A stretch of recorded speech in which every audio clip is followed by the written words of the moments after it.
नमस्कार, मैं हूँ सितांशु शेखर द्विवेदी। आज आपके बीच में एक बार फिर से, जैसा कि आपको पता है कि मैं आपके एकेडमिक और कंपटीशन क्लास की तैयारी करवाता हूँ एकदम आसान तरीके से आपकी अपनी भाषा में। तो आपको पता ही होगा कि इस समय CTET, Bihar SI, Bihar SSC और भी न जाने कई ठो, जैसे बिहार टीजीटी, पीजीटी, तो इन सब की तैयारी के को ध्यान में मद्देनजर रखते हुए मैंने अपनी क्लास आज से फिर से शुरू की है और आप हिंदी की क्लास हमारे चैनल पर देख सकते हैं। तो क्लास को हम शुरू करते हैं एकदम शुरू। वर्ण का देखिए, हिंदी में सबसे पहला क्या आता है? वर्ण ही तो आता है, अक्षर ही तो आता है। तो अक्षर की परिभाषा हम मौखिक रूप से जान लेते हैं। जिसका क्षरण नहीं हो सकता उसको हम अक्षर कहते हैं। ठीक है, जिसका क्षरण नहीं हो सकता उसको हम अक्षर कहते हैं। क्षरण यानी कि नष्ट, जिनको नष्ट नहीं किया जा सकता वे अक्षर कहलाते हैं। अच्छा, अक्षर होते कितने हैं? अक्षर या वर्ण, ध्यान दीजिएगा, वर्ण या अक्षर एक ही चीज है। तो वर्ण कितने प्रकार के होते हैं, चलिए हम डायग्राम के तहत जानते जाएंगे साथ साथ। अक्षर, अक्षर हमारे कितने प्रकार के होते हैं? पहला हमारा स्वर होता है, दूसरा हमारा व्यंजन होता है एवं तीसरा हमारा अयोगवाह या विसर्ग। हम लोग अयोगवाह ही लिखेंगे, अयोगवाह।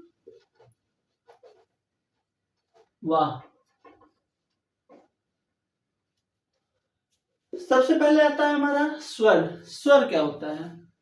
स्वतंत्र रूप से बोलते हैं उन्हें हम स्वर कहते हैं। जिन्हें हम स्वतंत्र रूप से बोलते हैं उन्हें हम स्वर कहते हैं। इसे इसी प्रकार लिख लीजिए, बहुत ज्यादा डीप में जाने की आवश्यकता नहीं है। जिन्हें हम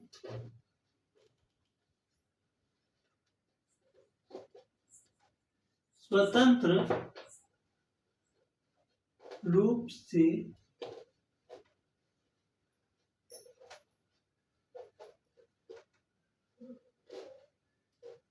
बोलते हैं, जिन्हें हम स्वतंत्र रूप से बोलते हैं, स्वर कहलाते हैं।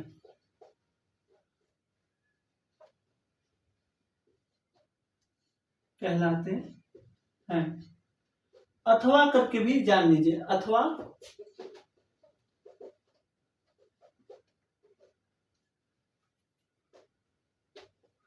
जिन्हें बोलने के लिए, जिन्हें बोलने के लिए किसी और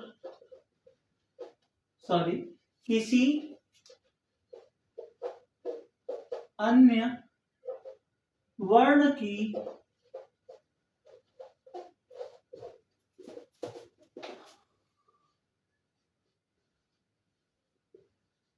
आवश्यकता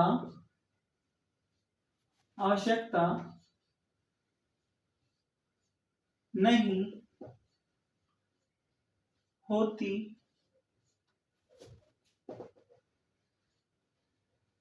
उन्हें स्वर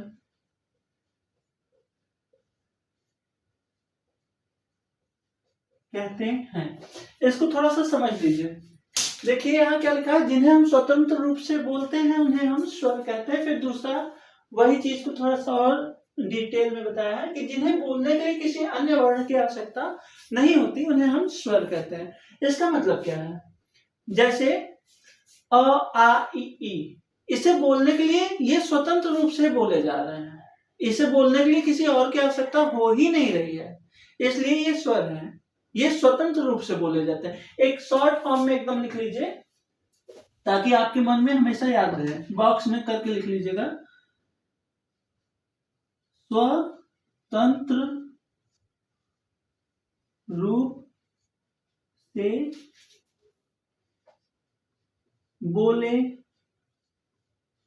जाने वाले वर्ण स्वर कहलाते हैं। ये देखिए एकदम सटीक लाइन और छोटे में आपको हमेशा याद रहने के लिए देखिए एक ही चीज को 3 तरीके से बता दिया गया। हमें नहीं लगता कि आपके मन में किसी प्रकार का कोई डाउट बचेगा। देखिए जिन्हें हम स्वतंत्र रूप से बोलते हैं, फिर क्या कह रहा है कि किसी और अन्य वर्ण की आवश्यकता नहीं होती जिसे बोलने के लिए, फिर स्वतंत्र रूप से बोले जाने वाले वर्ण हमारे स्वर कहलाते हैं। जैसे आप देखते आए हो बचपन से ही कि अ, आ, ह्रस्व ई, दीर्घ ई, ये क्या है? ये स्वर ही तो है। इन्हें बोलने के लिए किसी अन्य वर्ण की आवश्यकता नहीं हो गई। अ बोल रहे हैं तो अ ही बोल रहे हैं, आ ही है, ठीक है। इसलिए ये क्या है? स्वर है। इनकी संख्या कितनी है? इनकी संख्या कितनी है? सोचकर बताइए। इनकी संख्या कितनी है? 11 है। हाथ पर देखिए, अ, आ, ह्रस्व ई, दीर्घ ई, ह्रस्व उ, दीर्घ उ, री, ठीक है। फिर ए, ऐ, ओ, औ। इनकी संख्या कितनी हो गई? 11 हो गई। हिंदी में 11 है, इस बात का आप लोग याद रखेंगे। अ, आ, ई, उ, ए, ऐ, ओ, औ और एक तो क्या बचा? री, ऋषि वाला री, ठीक है। तो इनकी संख्या 11 है। आप यहाँ स्वर के आगे अलग से लिखने के लिए मत जगह छोड़िए। स्वर जहां आपका हेडिंग है वहीं पर आप 11 लिख लीजिए। ऐसे आपको हमेशा याद रहेगा कि स्वर 11 है। अब यहाँ एक लाइन आप बढ़ा के लिखेंगे तो उसे याद करने के लिए आपको एक्स्ट्रा समय भी देना पड़ेगा। और आप हेडिंग के पास ही लिख लिए तो ये आपको क्लियर रहेगा। एक चीज ध्यान दीजिएगा कि कोई भी चीज आपके दिमाग में एक फ्रेम के रूप में संचित होता है, सेव होता है। जैसे कोई भी फोटो आपको हमेशा याद रहती है, उसी तरह आपका लिखा हुआ एक फ्रेम के रूप में याद रहता है। आप जितना कठिन लिखोगे उतना कठिन आपका माइंड बनेगा। आप सरल तरीके से एकदम एक जगह लिख लिए, ये फ्रेम आपके दिमाग में क्लिक हमेशा रहेगा। स्वर 11 है। अब 11 है तो 11 पूरा भी तो होगा। अ, आ, ई, उ, री, ए, ऐ, ओ, औ। 11 हो गया, ठीक है। अब नंबर आता है व्यंजन का। हमारा आता है व्यंजन। दूसरा नंबर हमारा क्या है? व्यंजन। व्यंजन इसमें हमारा देखिए अभी बताएंगे, यहां पर लिख दे रहे हैं 25 स्पर्श व्यंजन होते हैं, प्लस 4 आपके अंतस्थ व्यंजन होते हैं, प्लस 4 आपके ऊष्म व्यंजन होते हैं, प्लस 4 आपके संयुक्त व्यंजन होते हैं, एवं अंतिम में 2 आपके उपक्षिप्त व्यंजन होते हैं जो कि एकदम नए हैं, ठीक है। यहां पर आप लिख लीजिए 25 स्पर्श, ये 4 हैं आपके अंतस्थ, ये 4 हैं आपके ऊष्म। अभी इन सब के बारे में आपको डिटेल में बताएंगे। ये 4 हैं आपके संयुक्त, और ये 2 हैं आपके उपक्षिप्त। इन चीजों को आप नोट कर लीजिए, ये जरूरी है, एग्जाम में आते हैं, कभी कभी पूछ लेता है कि उपक्षिप्त व्यंजनों की संख्या कितनी है। तो आप पढ़े रहोगे तो आपको हमेशा के लिए याद रहेगा उपक्षिप्त व्यंजनों की संख्या 2 है। इसमें बहुत डिटेल में थोड़ी ना जाना है, कुछ चीजें ऊपर से ही पूछ लेती हैं, बहुत सरल होती है, लेकिन हम ज्यादा गहराई पढ़ने के चक्कर में आसान चीजें छोड़ देते हैं। तो हमको दोनों लेकर के चलना है, सरल भी और कठिन भी। तो देखिए पहले ऊपरी चीज आप पढ़ लीजिए। स्पर्श व्यंजन कितने हैं? 25 हैं। अंतस्थ कितने हैं? 4 हैं। ऊष्म कितने हैं? 4 हैं। संयुक्त कितने हैं? 4 हैं। और उपक्षिप्त व्यंजन कितने हैं? 2 हैं। ये चीज आपको एक फ्रेम के रूप में याद होना चाहिए, ठीक है। व्यंजन अच्छा क्या होता है? अब व्यंजन की परिभाषा आप जान लीजिए। जो वर्ण किसी दूसरे वर्ण बोलने के लिए किसी दूसरे वर्ण पर आश्रित होते हैं उन्हें हम व्यंजन बोलते हैं। फिर से सुनिए, वे वर्ण जिन्हें बोलने के लिए किसी और वर्ण की आवश्यकता होती है उन्हें हम व्यंजन कहते हैं। देखिए इसको लिख लीजिए थोड़ा सा आप लोग। व्यंजन क्या होता है? वे वर्ण जिन्हें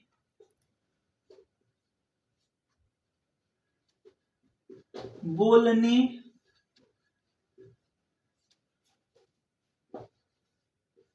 के लिए, वे वर्ण जिन्हें बोलने के लिए हमें स्वर की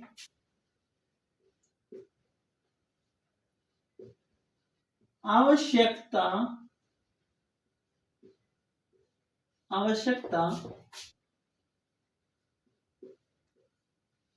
होती है। व्यंजन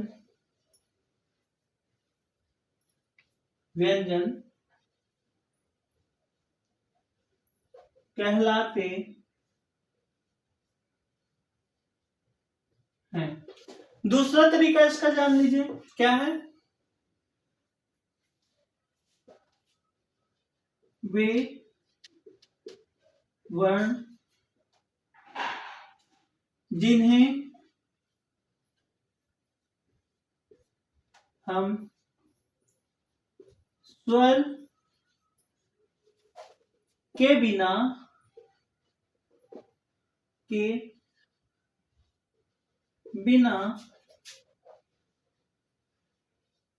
नहीं बोल सकते, व्यंजन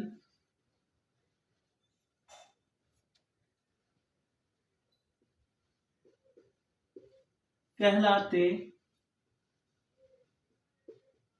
हैं। देखिए क्या कहना है, वे वर्ण जिन्हें हम स्वर के बिना बोल ही नहीं सकते वे क्या कहलाते हैं? व्यंजन कहलाते हैं। इस बात को आप ध्यान दीजिएगा कि व्यंजन को बोलने के लिए आपको किसी न किसी स्वर की आवश्यकता पड़ेगी ही पड़ेगी। ठीक है, फिर देखिए इसे शॉर्ट में एक लाइन में जैसे आप स्वर वाला समझे थे उसी तरह इसको भी समझ लो। क्या है? आश्रित वर्ण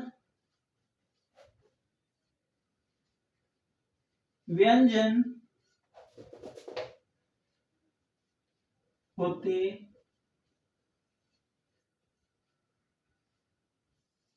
देखिए एक लाइन में आपका बन गया, बोलने के लिए स्वरों पर आश्रित वर्ण क्या होते हैं? व्यंजन होते हैं। जैसे फॉर एग्जाम्पल, बिना एग्जाम्पल के कोई चीज समझ में नहीं आती तो एग्जाम्पल से चीजें आसान हो जाती हैं। देखिए जैसे आप क बोल रहे हो तो क बोलने के लिए आपको क्या आ रहा है बोलने में?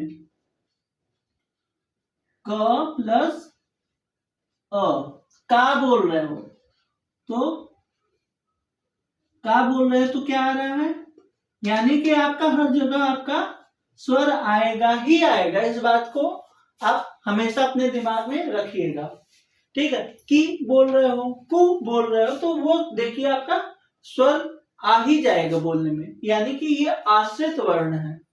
एक तरह से देखा जाए, अगर आपके एग्जाम में पूछ ले थोड़ा सा घुमा के कि आश्रित वर्ण कौन से होते हैं, फिर दे दे अयोगवा, व्यंजन, स्वर, इनमें से कोई नहीं, तो आपको पता रहेगा तो आप आराम से बिना समय गंवाए 1 सेकेंड के अंदर आप आश्रित वर्ण व्यंजन को लगा के खाली हो जाओगे और आपका 1 नंबर आसानी से बन जाएगा।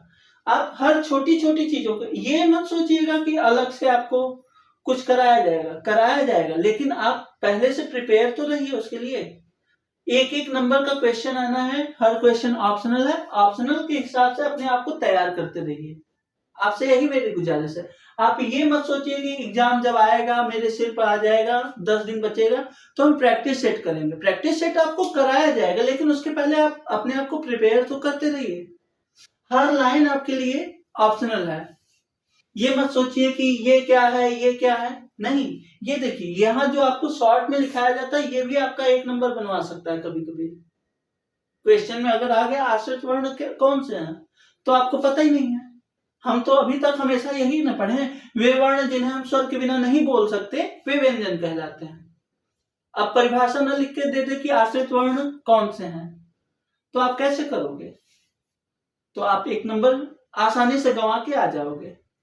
और जो कि बहुत ज्यादा मेहनत नहीं लगाना था, दिमाग थोड़ा सा लगाना था कि स्वर के बिना नहीं बोल पा रहे यानी कि आश्रय है किसी न किसी का, तो आश्रित ही न हुए, व्यंजन क्या हुआ?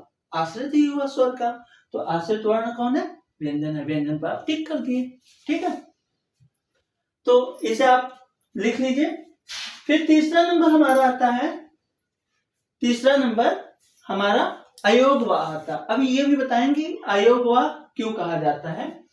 आप इसको लिख लीजिए, जो नहीं लिख पाते हैं स्क्रीनशॉट ले लिया करिए।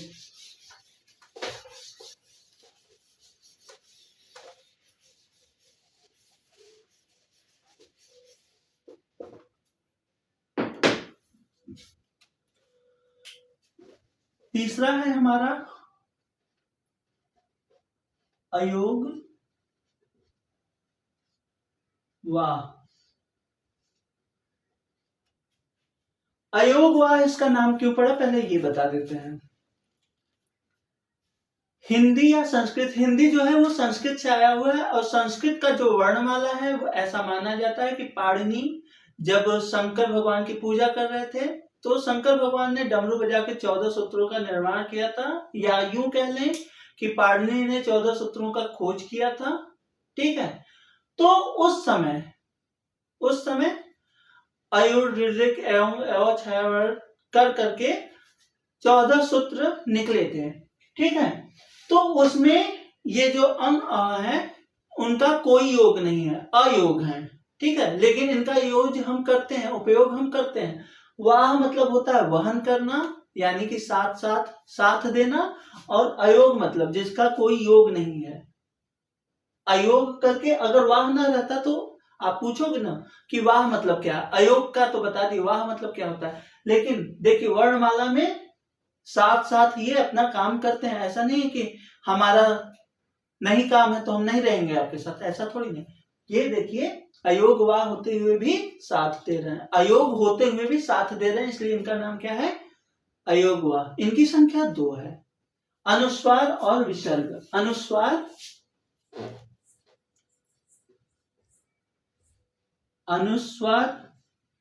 अनुस्वार क्या होता है? अंक की मात्रा शीर्ष रेखा के ऊपर ये लगाया जाता है अनुस्वार। और दूसरा है हमारा विसर्ग, ठीक है। विसर्ग किसी भी वर्ण के दाहिने तरफ लगाया जाता है, किसी भी वर्ण के दाहिने तरफ 2 बिंदी लगाया जाता है, ये हमारा क्या होता है? विसर्ग होता है। और ये जो है हमारा शीर्ष रेखा के ऊपर क्या लगाया जाता है? अनुस्वार लगाया जाता है। इनका पाणिनि सूत्र में या माहेश्वर सूत्र में या शिव सूत्र में कोई भी योग नहीं है, लेकिन ये साथ साथ वर्णमाला में चलते हैं, इसलिए इनको अयोगवाह कहा जाता है। ये बात अपने दिमाग में आप बैठा लीजिए।